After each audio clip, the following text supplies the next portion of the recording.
দেশের প্রশাসনিক প্রাণকেন্দ্র সচিবালয় অগ্নিকাণ্ডে ৭ নম্বর ভবনটির ৬ থেকে ৯ তলা পর্যন্ত ৪টি ফ্লোর পুড়ে ছাই হয়ে গেছে। বৃহস্পতিবার সরেজমিনে পুড়ে যাওয়া ভবনটিতে গিয়ে এ চিত্র দেখা গেছে। জানা গেছে, ছাই হয়ে যাওয়া ফ্লোরে যুব ও ক্রীড়া মন্ত্রণালয়, শ্রম ও কর্মসংস্থান মন্ত্রণালয়, ডাক ও টেলিযোগাযোগ বিভাগ, স্থানীয় সরকার বিভাগ, পল্লী উন্নয়ন ও সমবায় বিভাগ এবং সড়ক পরিবহন ও মহাসড়ক বিভাগ ছিল। এসব মন্ত্রণালয়ের গুরুত্বপূর্ণ সব নথি, কম্পিউটার সহ সবকিছু এখন ধ্বংসস্তূপে পরিণত হয়েছে। প্রসঙ্গত, সচিবালয়ের ৭ নম্বর ভবনে মধ্যরাতে আগুন লাগার ঘটনা ঘটে।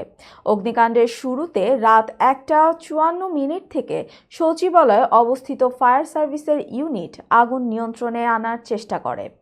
তবে তীব্রতা বেড়ে যাওয়ায় পর্যায়ক্রমে ১৯টি ইউনিটের দীর্ঘ প্রায় ৬ ঘন্টার চেষ্টায় সকাল ৮টা ৫ আগুন নিয়ন্ত্রণে আসে। আগুন পুরোপুরি নেভাতে সময় লাগে ১০ ঘন্টা।